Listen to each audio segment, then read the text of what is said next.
오늘 영상은요, 대출에 대해서 준비했습니다. 대출, 여러분. 대출 받을 때 굉장히 고민되시죠? 어떻게 받아야 할지 모르겠죠? 고정금리로 받아야 되는지, 변동금리로 받아야 되는지, 주거래 은행을 선택해야 되는지, 그리고 내가 대출을 얼마나 받아야 되는지. 이 고민 굉장히 많으실 거란 말이에요. 가장 많이 하는 고민이 이거 중에 이거란 말이에요.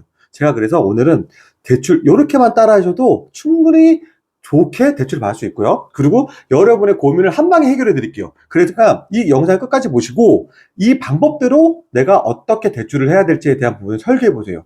그러면 대출 고민하실 필요가 전혀 없어요. 꼭 이렇게 받으시길 바랍니다. 자, 이거는 상업용 부동산 그리고 주거용 부동산 거의 통용되는 부분인 거예요. 대출을 받을 때 정말 고민되거든요. 저도 많은 분들의 상담을 받을 때 대출에 대한 부분을 상담을 받아요. 왜냐면 금리에 대한 부분은 또 굉장히 민감하지만 얼마를 받아야 될지도 모르겠고 고정금리, 변동금리 선택하는 것도 굉장히 어렵단 말이에요. 근데 여러분, 대출에 대해서 어떻게 생각하세요? 내가 부동산 살려면 레버리지라는 거를 땡겨 써야 되는 거잖아요. 그쵸? 그럼 레버리지를 땡겨 써야 되는 건데 이거 한마디로 빚이란 말이에요. 빚을 내면서도 내가 부동산 투자를 한다는 건 미래 가치가 더 높기 때문에 빚을 땡겨 써가지고 투자를 하는 거잖아요. 그쵸? 그래서 많은 사람들이 이렇게 얘기해요. 자, 레버리지 많이 땡겨라, 땡겨라, 땡겨라. 이게 무슨 능력인 것처럼 얘기하지만 그건 아주 위험한 발상이에요. 내가 능력이 허용되는 한에서 레버리를 땡겨야 되는 게 맞는 거지. 이거를 내가 감당할 수도 없는 레버리를 땡긴다는 거는 그냥 내가 가장 위험한 길을 가고 있는 시작이 될 수 있다는 거죠. 그래서 대출이라는 거는 굉장히 위험하다는 거를 각인하고 시작해야 돼요, 여러분. 왜냐면 이거는 아파트를 사거나 아니면 또 빌라, 오피스텔 아니면 건물 사거나 상가사 모든 게 통용이 되는 거예요. 내가 최악의 상황이라는 걸 무조건 고민해야 되는 거고요. 그리고 중요한 건 뭐냐면요. 은행은요. 내가 대출을 받을 때 많이 알아볼 거 아니에요. 많이 알아보더라도 내가 은행 대출을 받고 나서는 내가 너무 좋죠. 그쵸? 그때는 내가 갑처럼 아주 좋을 때가 있어요. 하지만 상 대출을 받고 나면 갑과 을이 바뀌어버리는 거예요. 자, 이런 얘기 들어보셨죠? 비 올 때 우산을 먼저 갖고 가는 게 은행이라고. 맞습니다. 가장 위기의 순간 때는요, 은행들이 절대 내 편의를 봐주지가 않아요. 채권을 회수한단 말이에요. 은행이 힘들어지고 부실 채권들이 많아지기 시작하면 안전한 채권들을 냅두고 부실 채권일수록 먼저 회수한단 말이에요. 그렇지 않더라도 과도하게 받은 채권의 비중이 높더라도 은행들은 대출을 일부 상환하라고 독촉할 수도 있어요. 하지만 여러분이 너무 많은 대출을 받았는데 이 대출을 일부 상환, 내가 만약 10억을 받았는데 거기서 1억, 2억 원을 일부 상환하라고 하더라도 갑자기 1억, 2억 원이 내가 어디서 생기냐고요. 그런 경우가 너무 많기 때문에 대출이라는 거는 기본적으로 무섭다는 걸 알아야 되는 거고 내가 대출을 받을 때 너무 좋고 많이 받을수록 좋다고 생각하지만 대부분 영상에서 이렇게 얘기한단 말이에요. 대출을 받을 수 있을 때 받아라 땡겨라 이렇게 얘기한단 말이에요. 하지만 그 이면을 전혀 알지 못하기 때문에 얘기를 하는 거예요. 그리고 그런 영상들은요. 제가 생각하기에는 이 투자라는 걸 제대로 해본 사람들이 말하는 게 절대 아니에요. 투자를 많이 해보고 투자 힘든 시기도 겪어본 사람들은 그런 식으로 말하지 않아요. 그러니까 우리 뭐 한마디로 책 한 권 읽은 사람이 가장 무섭다는 말을 하잖아요. 그러다 보니까 어디서 주워 들은 얘기들. 레버리지 투자가 굉장히 똑똑한 척, 현명한 척, 있어 보이는 척 하기 위해서 그런 얘기를 하는 거지. 정말 레버리지를 잘 쓰는 사람들은요. 정말 보수적인 투자들이 많기 때문에 이걸 정말 잘 알아야 되는 거예요. 그래서 그러면 여러분이 어떤 매수하는 걸 다 알아봤어요. 고민해도 어떤 좋은 부동산이 나타났단 말이에요. 그래서 그러면은 과연 내가 이거를 대출을 받을 때 어떤 기준으로 대출을 받아야 될지에 대한 기준 제가 잡아드릴게요. 1번 뭐냐면 소득 수준하고 내가 그 금액의 이자를 받았을 때 그걸 빼가지고 내가 어떤 부분에 돈이 남는지에 대한 계산을 꼭 해보셔야 돼요. 이게 1번입니다. 거기에 맞춰가지고 대출 금액을 산정하셔야 돼요. 예를 들면 내가 대출을 10억을 받았어요. 10억에서 받는 이자가 있을 거 아니에요. 주택 같은 경우에는 예를 들면 주택 같은 경우 원금 플러스 이자일 경우가 있고 상업용 건물은 원금이 없고 거치만 한다고 했을 때 그 10억에 대한 이자가 있을 거 아니에요. 그쵸? 그러고 나서 내가 원금에서 내가 소득 있잖아요. 소득에서 이 대출을 뺐단 말이에요. 이자를 뺐단 말이에요. 아니면 또 원금 플러스 이자를 뺐단 말이에요. 남는 금액에 대한 부분들을 내가 실질적으로 살 수 있을까를 꼭 계산해 보셔야 돼요. 거기에 맞춰가 대출 금액을 산정하는 게 1번입니다, 여러분. 무조건 내가 받을 수 있는 만큼 받아가지고 대출을 받는다? 아닙니다, 여러분. 절대 그렇게 하시면 안 돼요. 예를 들면 대출 이자가 내가 소득이 1,000만 원이에요. 근데 대출 이자 800만 원이에요. 그럼 200만 원 남죠. 이 200만 원 남는 걸로 내가 생활할 수 있는지를 꼭 따져보셔야 되는 거예요.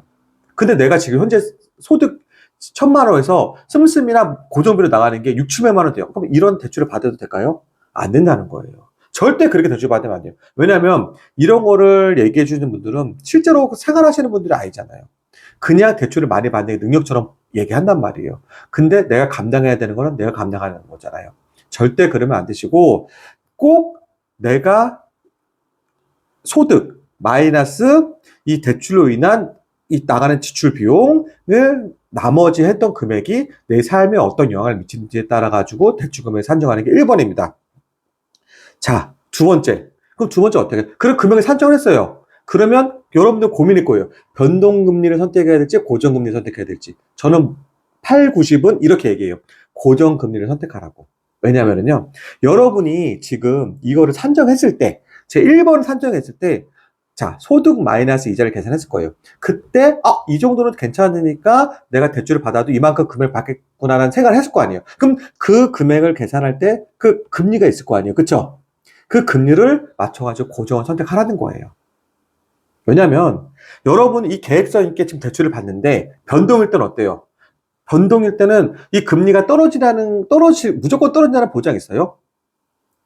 없잖아요. 그 오를 때 어때요? 오를 때는 내가 감당하기 또 어려워지는 거죠. 떨어질 때는 내가 물론 떨어져 아쉬움은 있을 수 있겠지만 떨어지더라도 나한테 생기는 리스크가 있을까요? 없잖아요. 이렇게 안정성 있게 가는 게 대출의 기술의 1번인 거예요.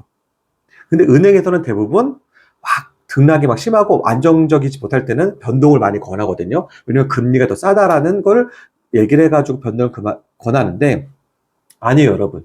고정금리를 선택하시고요. 그리고 고정금리를 선택했어요. 근데 내가 시간이 지났어요. 1년, 2년 지났는데 내가 받던 금리보다 많이 떨어졌단 말이야. 정말 반으로 떨어질 수 있는 거잖아요. 그러면 어떡하시냐. 대출 기간이 남아있더라도 대환에서 갈아타시면 됩니다. 그때도 계산해보는 거죠. 내가 이거를 중도상환 수수료를 내는 2년 정도 지나면은요, 거의 중도상환 수수료 거의 없어요. 크지가 않아요, 정말. 그러면 내가 좋은 조건으로 그때 갈아타는 거예요. 그러면 내가 만약에 예를 들어 4% 고정했는데 지금 현재 2%예요. 그러면 그때도 2% 갈아탈 때도 변동이 2%고 고정이 2.1%, 2.2%라도 그때도 마찬가지로 고정을 선택해가지고 가는 거예요. 이해가 되시죠? 편하죠? 이렇게 해야지 내가 안정성 있게 대출을 받고 상환할 수 있는 거예요. 대출 금액도. 하지만 대부분 사람들은 아무 생각이 없이 은행에서 권한 대로 변동금리, 고정금리 선택한단 말이에요. 그쵸? 이거 해결됐죠? 자, 그러면 내가 선택했어요. 1번, 내가 감당할 수 있는 금액. 두 번째, 변동금리와 고정금리 선택했어요. 그러면 내가 은행을 선택해야 되는 거잖아요. 그쵸? 은행. 어떻게 해야 될까요? 내가 주로 이용을 했던 주 거래 은행이 있잖아요. 그 거래를 선택하는 게 좋을까요? 아니, 정답은 절대 아니에요. 자본고기에 떡밥 안 준다는 말 들어보셨죠? 제가 여지껏 많은 경험 해본 바로는 오히려 내 주거래 은행들의 조건이 더 안 좋았어요. 예를 들면 쉽게 말하면 금리겠죠? 대출 금액도 있을 수 있겠지만 금리가 안 좋았단 말이에요. 여러분, 많이 알아보세요. 많이 알아볼수록 좋고요. 내가 주거래가 은행이 아니더라도요. 가장 좋은 조건의 거래 은행을 선택을 하세요. 이게 정답입니다. 남들한테 소개도 많이 받고요. 그리고 많이 알아보면 알아볼수록 좋단 말이에요. 그 중에서 가장 좋은 것들을 선택하시는 게 거래은행, 대출 거래은행 선택하는 게 비법인 거예요. 다른 비법 없어요, 여러분. 좋은 대출 은행을 만나는 거는요, 내가 발품 팔고 알아보는 수밖에 없는 거예요. 자, 그러면 내가 이제 원하는 부동산에 있었을 때 대출에 대한 고민들이 90%는 해결됐죠. 그쵸? 제가 말씀드렸던 것처럼 소득 수준과 이자를 계산해 보되 감당 대출을 받고 두 번째는 그리고 고정금리를 선택하고 그리고 고정을 선택해서 시간이 지날 때 이자가 많이 떨어졌으면 대한 은행을 갈아타고 그 다음에 그때 갈아타는 은행에서 또 고정금리를 선택하는 거예요. 그쵸? 그리고 세 번째, 주 거래 은행보다는 많이 알아봐가지고 가장 좋은 조건의 거래 은행을 선택해라. 요거만 지켜도 여러분 고민 없습니다.